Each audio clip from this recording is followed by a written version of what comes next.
이제부터 난 너의 방패고 넌 내 뒤에 숨어. 저아가 자꾸만 그러니까 말도 안 되는 기대를 하게 되잖아요. 저아 지 좋아해요? 여러분, 6화 엔딩. 생사를 오가는 극한의 순간에 터진 맨발 이강의 꼬신 고백 장면은 너무 감동적이었죠. 너는 꽃신 신어 맨발로 뛰는 건 나일 테니. 이제 모른 척 못하겠다. 이강은 다리를 향한 마음을 인정했지만 7화 예고는 완전 반전입니다. 이제는 다리를 지키기 위해 숨바꼭질을 시작한 이강. 하지만 우리 다리가 어떤 인물입니까? 저하가 자꾸 기대하게 만든다며 이강에게 직진 고백을 요구합니다. 로맨스만 폭발한 게 아닙니다. 궐 지하 감옥에 숨겨진 개사년 비극의 열쇠, 짐조의 실체에 이강과 다리가 드디어 다가서기 시작합니다. 오늘 영상에서는 목숨을 건 꽃인 사랑 6화 리뷰와 함께 7화에서 터질 이강의 공식 사랑 고백과 좌상의 흑막을 분석해 보겠습니다. 이 드라마의 모든 갈등은 개사년 사건에서 시작되었습니다. 대왕 대비 한씨가 아들과 며느리, 손자까지 잃고 권력을 빼앗긴 그 비극적인 해에 말이죠. 6화는 이 개사년의 악연을 쫓아 인물들이 복잡하게 얽히는 모습을 보여줬습니다. 좌상이 무소불위의 절대 권력을 갖게 된 시작이 개사년이었습니다. 비밀은 바로 짐조의 독이었습니다. 6화에서 좌상이 지하 감옥에 검은 짐조를 가둬두고 뱀을 먹이는 장면은 충격 그 자체였죠. 이 무색무취의 맹독을 가진 괴조가 바로 개사년 비극, 즉 선왕과 갭이 원자를 독살한 핵심 열쇠인 것입니다. 우위는 가래를 치르지 않을 생각입니다. 세자만 사라진다면 정인인 재운대군이 다음 왕권의 중심에 설 수 있다는 굳은 신념으로 이강의 목숨을 노리고 있습니다. 이 독한 야심을 알게 된 재운대군은 청에서 온 짐조 주인의 아들을 잡아들이며 진실에 다가섭니다. 짐조 주인이 화재로 죽은 것도 좌상이 벌인 일일 것입니다. 짐조 관련 서찰을 받은 이유는 좌상의 비밀을 파헤치기 직전이지만 우위와의 얽힌 순정 때문에 망설입니다. 좌상 김한철이 과거 허영감에게 은혜를 입고 지금의 얼굴 흉터를 얻게 된 서사가 공개되며 시청자들의 궁금증을 증폭시킵니다. 젊은 시절 그의 얼굴은 지금의 냉혹한 모습과는 완전히 다른 분위기였고 그의 곁에는 사랑하는 여인이 있었죠. 김한철이 절대악으로 흑화하게 된 계기가 이 여인과 관계가 있을 것 같습니다. 또한 김한철이 딸 우위를 오직 출세의 도구로만 이용하는데 우위가 친딸이 아닐 수도 있다는 의심이 듭니다. 또 다른 반전이 기다리고 있을 것 같습니다. 이 모든 악연의 중심에 빈궁 연어를 닮은 다리가 서 있는 것입니다. 좌상은 다리가 자신의 야망에 방해가 되는 존재라 여기고 대왕 대비는 다리를 이용해 권력을 되찾으려 합니다. 다리는 이제 궁궐 세력 다툼에 가장 위태로운 핵심 인물이 된 것이죠. 6화의 가장 아름다우면서도 슬픈 장면은 이강의 필사적인 직진사랑 고백이었습니다. 스캔들 후폭풍 속에서 저작거리 데이트를 즐긴 두 사람. 이강은 다리의 소박한 꿈인 꽃신 신고 정착하는 삶을 실현해주려 했죠. 신랑이 각시금 지켜야지 안 지키면 어찌? 신랑이 각시 꿈 지켜야지라는 시장 상인 노인의 말을 가슴에 새긴 이강은 결국 다리의 꿈을 지키기 위해 자신의 목숨을 걸었습니다.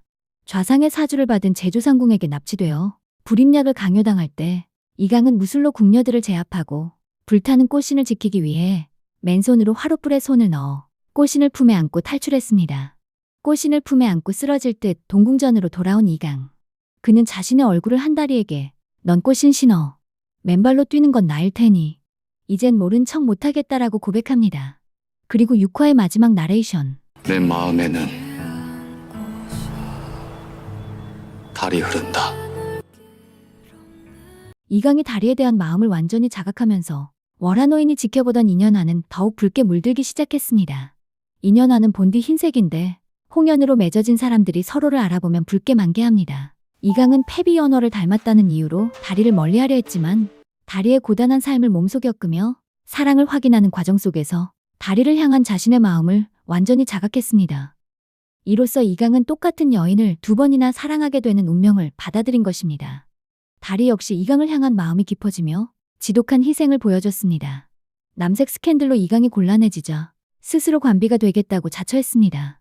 이강은 내가 억울하지 않냐며 바보 같다 소리쳤지만 다리는 매일 눈 감고 눈 떠봐서 아는데 지가 어찌 저 앞날을 꺾겠냐며 아이처럼 주저앉아 울음을 터뜨렸습니다. 다리는 이강의 악몽을 꾸며 이강의 트라우마를 공유하고 이강의 앞날과 복수를 막을 수 없다는 이타적인 사랑을 보여준 것입니다. 결국 대왕 대비의 도움으로 다리는 궁녀로 신분이 바뀌며 위기를 모면했지만 결국 좌상의 타겟이 됩니다. 어떡해. 정신 좀 차려봐요. 이러라고 몸이 바뀌었나 보다. 너 대신 내가 다치라고. 7화의 부제는 숨바꼭질입니다. 6화 마지막 맨발 고백으로 다리를 향한 마음을 자각한 이강. 하지만 자신 곁에 있으면 다리가 다칠 것을 알기에 애써 다리에게서 멀어지려 합니다.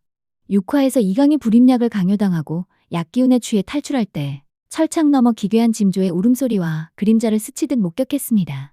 7화에서 이강은 이 어렴풋하지만 아찔한 경험을 복수의 핵심 단서로 기억해내며 좌상이 징조를 숨긴 지하 감옥의 위치를 추적하는데 열을 올리게 될 것입니다.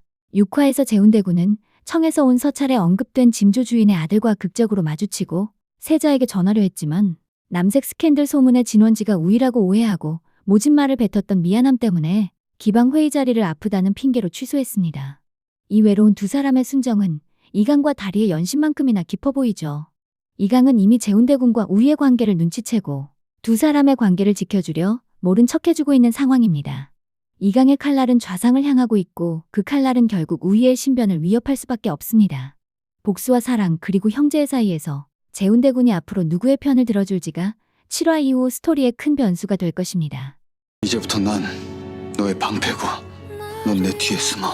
이강은 이제부터 너의 방패가 되어줄 테니 내 뒤에 숨으라고 말하지만 자신을 피하는 이강 때문에 헷갈립니다. 다리는 이강에게 자기를 좋아하는지 솔직하게 묻습니다.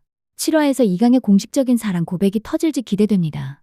배빈을 너무도 닮은 그 얼굴 거슬리네. obs하게. 저하께서는 다리를 지키지 못하십니다.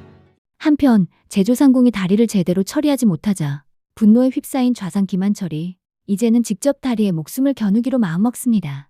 7화 예고에서 제조상궁이 다시 움직이며 이번에는 절대 다리를 구할 수 없을 것이라는 나레이션이 나옵니다.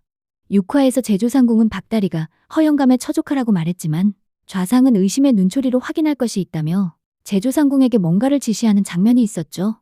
예고편에서 제조상궁이 보자기에 쌓인 무언가를 찾아내는데 좌상은 다리를 완전히 제거하기 위해 누명을 씌우는 등 절대 빠져나갈 수 없는 치명적인 덫을 놓을 것으로 예측됩니다.